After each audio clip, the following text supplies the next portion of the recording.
দেখা যাচ্ছে একটা ছোট দোকান। এটা দোকানের মালিক কে? মালিক, এটা কাস্টমার না?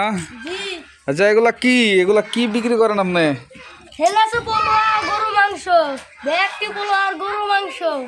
কোনটা পোলোয়া কোনটা গরুর মাংস? ওই যে আর একটা কাস্টমার আসছে কিনতে। কত টাকা প্লেট? 30 টাকা প্লেট না? এগুলো হলো পোলাও আর গরুর মাংস না? এই হলো দোকানদার, আর এই যে হলো তার পোলাও আর গরুর মাংস। এটা হলো সে প্লেটে করে বিক্রি করতেছে। প্লেট হলো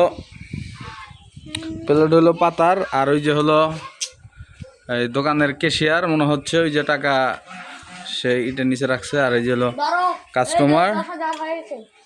10,000 টাকা বিক্রি হয়েছে না? আরো তো 60,000 টাকা এখানে আছে। 60,000 টাকা আছে? বেচা কিনি ভালো হইতেছে না? ওই যে দেখেন ঘুরে ঘুরে একই কাস্টমার। আপনারা দুজন কারিগর না? আর হলো সেলসম্যান, আর এটা হলো কাস্টমার। ঠিক আছে, অনেক সুন্দর দোকান।